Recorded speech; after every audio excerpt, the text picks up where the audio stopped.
কবি শুভ দাশগুপ্ত লেখা কবিতা সার্থক জনম। যে ছেলেটা চায়ের দোকানে এটো কাপ ধুচ্ছে রাস্তার ধারে, তাকে ডাকুন, তার কানে কানে বলুন, সুজলং সুফলং মলয়জ শীতলং। হ্যাঁ, বেশ সুন্দর করে বলুন যে মেয়েটা চাকরির নাম করে বনগা কিংবা চাকদা থেকে রোজ সকালে ট্রেনে সেজে গুজে শহরে আসছে শরীর বেচে চাল ডাল নুন কিনতে, তাকে ডাকুন, তার কানে কানে বলুন, সার্থক জনম আমার, জন্মেছি এই দেশে।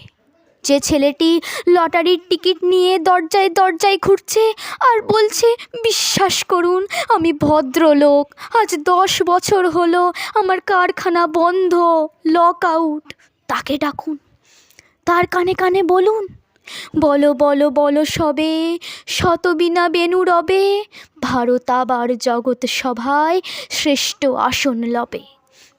রাতের আকাশ কাঁপিয়ে অজর ধারায় বৃষ্টি নামলে যে মা আজ লণ্ঠন হাতে তালির ঘরের দরজার সামনে ঠায় দাঁড়িয়ে থাকেন তার খোকন আসবে বলে, যে খোকনকে এমনই এক বর্ষার উন্মত্ত রাতে কালো গাড়ির পুলিশ ডেকে এসে নিয়ে গিয়েছিল, আর বরানগরের রাস্তার ভোরের ঘুম ভাঙা কুকুর প্রথম দেখেছিল তার গুলিবদ্ধ রক্তাক্ত লাশ, সেই মাকে ডাকুন, তার কানে কানে বলুন, हम बुलबुल है इसकी ये गुलसिता हमारा, सारे जहाँ से अच्छा हिंदुसिता हमारा। সবাইকে সব কিছু বলা শেষ হলে শুনশান শীতের রাতে 5 মাথার মোড়ে সেই মহাবিপ্লবীর পায়ের সামনে ধীরে ধীরে এগিয়ে যান।